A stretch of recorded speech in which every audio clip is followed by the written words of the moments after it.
Hello दोस्तों, हमारे YouTube channel पे आपका स्वागत है।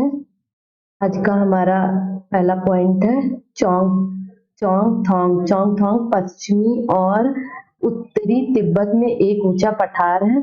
यह 5000 मीटर ऊंचाई पर स्थित है, जो कुछ हद तक भारत के लद्दाख क्षेत्र के दक्षिण पूर्व में भी फैला हुआ है। ये चौंगथोंग क्या है कि ये उत्तरी तिब्बत में एक ऊंचा पठार है और इसकी ऊंचाई कितनी है? 5000 मीटर इसकी ऊंचाई है। और जो हमारे भारत में कहाँ पे है? लद्दाख क्षेत्र के दक्षिण पूर्व में स्थित है। नेक्स्ट पॉइंट है हमारा, यहाँ चोंगपा नाम की प्रजाति है। प्रजाति का क्या नाम है? चोंगपा। जिसकी आबादी कुल 5000 जिसकी आबादी कुल 5000 है। यह हमेशा अपनी भेड़ बकरी के साथ घूमते रहते हैं। इस प्रजाति के लोग क्या करते हैं कि अपनी भेड़ और बकरियों के साथ हमेशा घूमते रहते हैं। नेक्स्ट है, चोंगपा लोग अपने टेंट को रैबो कहते हैं। इनका जो टेंट होता है जिसमें भी ये रहते हैं उनको क्या कहते हैं? रैबो। नेक्स्ट पॉइंट है हमारा, यहाँ सर्दियों में 70 किलोमीटर पर आवर की हवा चलती है। सर्दियों में क्या होता है कि 70 किलोमीटर पर आवर की हवा चलती है। चोंगपा की भाषा में चोंगथोंग का मतलब ऐसी जगह से है जहाँ कम लोग रहते हैं। चोंगपा की भाषा जो है वो चोंगथोंग का मतलब क्या है कि जहाँ पे कम लोग रहते हैं।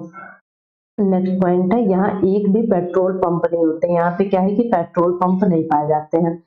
रैबो अर्थात टेंट के पास एक जगह होती है जिसे ये लोग लेखा बोलते हैं, जहाँ ये अपनी बकरी और भेड़ों को रखते हैं। तो इस टेंट के पास एक जगह होती है जिसको हम क्या कहते हैं? लेखा कहते हैं। ये क्या वहाँ पे अपनी बकरी और भेड़ों को वो वहीं पे रखते हैं। नेक्स्ट पॉइंट है, लेखा की दीवारें पत्थरों की बनी होती है। लेखा जो है इसकी दीवारें किसकी बनी होती है? पत्थरों की बनती है। नेक्स्ट पॉइंट है, हर परिवार अपने जानवर पर एक विशेष प्रकार का चिन्ह बनाता है। ये यहाँ के जो लोग होते हैं वो क्या करते हैं कि अपने जानवर पर एक चिन्ह बना देते हैं। औरतें और छोटी बच्चियां जानवरों को गिनकर चराने ले जाती हैं और फिर लौटकर उन्हें दोबारा गिनती है। तो जब ये जानवरों को चराने ले जाते हैं तो क्या करते हैं कि उनको गिन लेते हैं और जब वापस लाते हैं तो भी उन्हें गिन लेते हैं ताकि वो इधर उधर गायब ना हो। नेक्स्ट पॉइंट है, यह लोग अपनी बकरियों को ऊंचाई और ठंडी जगह पर चराने ले जाते हैं जिससे बकरियों के बाल घने और मुलायम होते हैं। ये क्या करते हैं कि अपने जानवरों को ऊंची और ठंडे स्थान पर ले जाते हैं चराने के लिए, जिससे क्या होता है कि ये जो इन जानवरों के बाल होते हैं वो घने और मुलायम हो जाते हैं। नेक्स्ट है हमारा विश्व प्रसिद्ध पश्मीना शॉल। पश्मीना शॉल क्या है कि पश्मीना शॉल चांगपा लोगों द्वारा पाली गई बकरियों के बालों से बनती है। ये पश्मीना शॉल किससे बनती है? जो चांगपा के लोग होते हैं, ये जिस बकरी को पालते हैं उसी बकरी के बाल से बनाई जाती है। नेक्स्ट पॉइंट है, जिन बकरियों से मुलायम पश्मीना ऊन मिलती है वह बहुत ऊंचाई पर लगभग लगभग 5000 मीटर ऊपर रहती है। तो जिन बकरियों से हमें ये ऊन मिलता है वो क्या होता है कि 5000 मीटर की ऊंचाई पर वो बकरियां मिलती हैं। ठंड में टेम्परेचर 0 डिग्री सेल्सियस से 40 डिग्री सेल्सियस तक चला जाता है। यहाँ का टेम्परेचर क्या होता है ठंड में? 0 डिग्री सेंटीग्रेड से 40 डिग्री सेंटीग्रेड तक चला जाता है। बकरी के शरीर पर गर्म बालों का कोट बन जाता है। इनमें से कुछ बाल बकरियां गर्मियों में गिरा देती हैं, जिनका प्रयोग पश्मीना शॉल बनाने में होता है। क्या करती हैं बकरियां? इनके बकरी के शरीर पर जो गर्म बाल होते हैं उनका कोट बन जाता है और इसमें से जो कुछ बाल होती हैं वो गर्मियों में बकरियां गिरा देती हैं और इसी बाल का प्रयोग हम किस में करते हैं? पश्मीना शॉल बनाने में। इनका एक बाल इतना पतला होता है कि इनके 6 बाल हमारे एक बाल के बराबर होते हैं। इनका जो एक बाल है वो इतना पतला है कि जो हमारे 6 बाल और इनके एक बाल दोनों बराबर होते हैं। यह शॉल हाथ से बनाए जाते हैं। लगभग 250 घंटे की बुनाई के बाद एक प्लेन शॉल बनता है। इस शॉल को बनाने में ये हाथ से बनाए जाते हैं और इनको बनाने में कितना टाइम लगता है? 250 घंटे का टाइम लगता है। तब जाके क्या होता है कि एक प्लेन शॉल तैयार होता है। एक पश्मीना शॉल 6 स्वेटर जितना गर्म होता है। ये बहुत ज्यादा गर्म होता है। क्या लिखा है कि एक पश्मीना शॉल 6 स्वेटर के बराबर गर्म होता है। नेक्स्ट हमारे वैज्ञानिक है ग्रेगर मेंडल। ग्रेगर मेंडल का जन्म कहाँ हुआ था? एक गरीब किसान परिवार में 1882 में हुआ था। इन्होंने 7 साल तक मठ के बगीचे में 28,000 पौधों पर बारीकी से कई प्रयोग किए और ढेरों आंकड़े इकट्ठे किए। मटर के पौधे के कुछ गुण होते हैं जो जोड़ियों में आते हैं, जैसे बीज या तो मुलायम होगा या खुरदुरा, और इनसे निकली अगली पीढ़ी के बीजों में भी बीज या तो मुलायम होंगे या फिर खुरदरे बीज का रास्ता, या तो खुरदुरे बीज का रास्ता कुछ नहीं होता है। तो ये जो ग्रेगर जॉन मेंडल है, इन्होंने किस पे प्रयोग किया था? मटर के पौधे पे।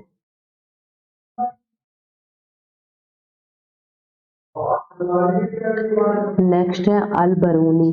1000 से भी ज्यादा साल पहले एक यात्री भारत आए, इनका नाम था अल बरूनी। अल बरूनी जिस देश से आए थे उसका क्या नाम था? उज्बेकिस्तान।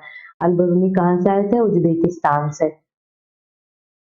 अल बरूनी ने बहुत ही बारीकी से चीजों और जगहों को देखा और उनके बारे में लिखा कि खास तौर से भी जो उन्हें अपने देश से अलग लगी।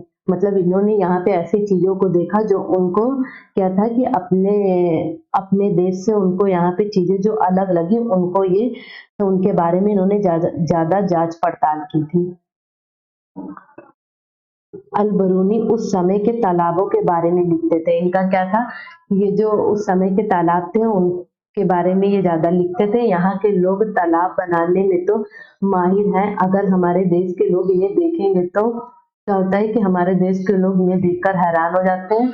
बहुत बड़े बड़े भारी पत्थरों को लोहे के कुंडे और सरियों से जोड़कर तालाब के चारों तरफ चबूतरे बनाए जाते थे। इन तालाब के क्या है कि चारों तरफ चबूतरे बनाए जाते थे। इन चबूतरों के बीच में ऊपर से नीचे जाती हुई सीढ़ियों की लंबी कतारें होती थी और सीढ़ियां बनाई जाती थी ऊपर से नीचे तक। लोगों के उतरने चढ़ने के रास्ते अलग अलग होते थे। यहाँ कभी भीड़ लगने से परेशानी नहीं होती थी। और अल-बरूनी की किताबों से उस जमाने के बारे में बहुत कुछ पता चलता है। नेक्स्ट है हमारा बछेंद्री पाल। बछेंद्री पाल भारत की पहली और विश्व की 5वीं महिला थी जिन्होंने माउंट एवरेस्ट की चोटी पर चढ़ाई की। बछेंद्री पाल कौन थी? ये भारत की पहली और विश्व की 5वीं महिला थी जिन्होंने क्या किया था? माउंट एवरेस्ट की चोटी पर चढ़ाई की थी। नेक्स्ट पॉइंट है बछेंद्री पाल बचपन में एक पिकनिक में गई थी जहां वे 4000 मीटर ऊंची चोटी पर चढ़ गई थी। तब ये कितने वर्ष की थी? 12 वर्ष की थी। ये उत्तराखंड के गढ़वाल एरिया में नापोरी गांव में बड़ी हुई है। इन्होंने नेहरू इंस्टीट्यूट ऑफ माउंटेनियरिंग से अपनी ट्रेनिंग ली थी। इनके गाइडर का क्या नाम था? ब्रिगेडियर ज्ञान सिंह। 1984 में माउंट एवरेस्ट में जाने के लिए टीम मेंबर बनी थी। और 23 मई को दोपहर को 1:07 पर अपना पहला कदम इन्होंने कहाँ पे रखा था? 8,848 मीटर ऊंची चोटी माउंट एवरेस्ट पे रखा था। इनके साथ एक और मेंबर भी गई थी। ये एक साथ कदम नहीं रख पाए क्योंकि वहां जगह नहीं थी। पहले इन्होंने अपना कदम रखा था, उसके बाद अपना सिर झुकाया और वहां पे झंडा फहराया। माउंट एवरेस्ट को नेपाल में किस नाम से जानते हैं? सागर माथा के नाम से जानते हैं। नेक्स्ट है हमारी कर्णम मलेश्वरी। ये इम्पोर्टेंट है। कर्णम मलेश्वरी ये क्या है? एक वेट लिफ्टर है, आंध्र प्रदेश की रहने वाली है। ये 130 किलोग्राम तक भार उठा सकती हैं। भारत के बाहर इन्होंने 29 मेडल जीते हैं। चमकता सितारा।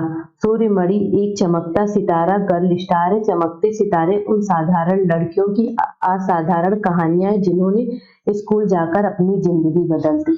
तो चमकता सितारा क्या है कि एक गर्ल स्टार है जिन्होंने क्या किया था कि स्कूल जाके अपनी जिंदगी बदल दी थी।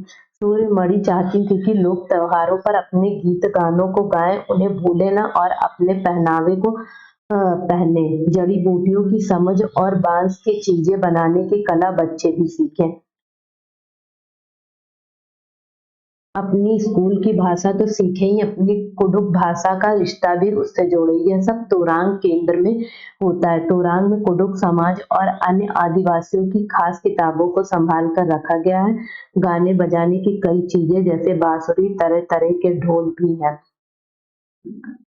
नेक्स्ट पॉइंट है, सूर्यमणि 21 साल की थी जब उसने वासी दीदी और कई लोगों की मदद से एक केंद्र खोला था। उसने इस जगह का नाम रखा तोरांग, और कुडुख भाषा में तोरांग का मतलब क्या होता है? जंगल। नेक्स्ट पॉइंट है हमारा, कुडुख भारत, नेपाल, भूटान तथा बांग्लादेश में बोली जाती है। पूछा जाता है कि कुडुख भाषा कहाँ बोली जाती है? तो भारत, नेपाल, भूटान और बांग्लादेश में बोली जाती है। भारत में कहाँ कहाँ बोली जाती है? बिहार, मध्य प्रदेश, छत्तीसगढ़, झारखंड एवं पश्चिमी बंगाल के उरांव जनजातियों द्वारा बोली जाती है। इसको उरांव भाषा भी कहते हैं। नेक्स्ट है Sunita Williams. Sunita Williams 360 kilometre दूर स्पेस में गई थी। सुनीता विलियम्स ने 6 महीने से ज्यादा अंतरिक्ष में समय बिताया। वे सबसे लंबे समय तक स्पेस में रहने वाली पहली महिला थी। सुनीता विलियम्स सबसे लंबे समय तक स्पेस में रहने वाली पहली महिला है। सुनीता विलियम्स के अनुभव स्पेस में, वहां एक जगह बैठ नहीं पाते थे, एक जगह से दूसरी जगह तैरते रहते थे, पानी भी नहीं रुकता था, बुलबुले बन के फ्लोट करता था, चेहरे या हाथ धोने के लिए बबल पकड़ना पड़ता था और कागज गीला करना पड़ता था। वहां कंघी करने की आवश्यकता नहीं थी क्योंकि बाल हमेशा खड़े रहते थे। वहां टहल नहीं सकते थे और फ्लोट करने की आदत हो गई थी। एक जगह पर रुकने के लिए खुद को बांधना पड़ता था। मतलब क्या है कि इसमें स्पेस में लोग तैरते रहते थे। नील आर्मस्ट्रांग चांद पर उतरने वाले प्रथम व्यक्ति थे। वे चांद पर 1969 ईस्वी में गए थे। भारत अर्जेंटीना के विपरीत देशांतर पर है, इसलिए भारत के लोग अर्जेंटीना के लोग के सापेक्ष उल्टे होते हैं। क्या है कि भारत अर्जेंटीना के विपरीत देशांतर पर स्थित है। यही कारण है कि अर्जेंटीना भारत के लोग अर्जेंटीना के लोग के सापेक्ष उल्टे हैं। आज की वीडियो हमारी यहीं पे समाप्त होती है। धन्यवाद।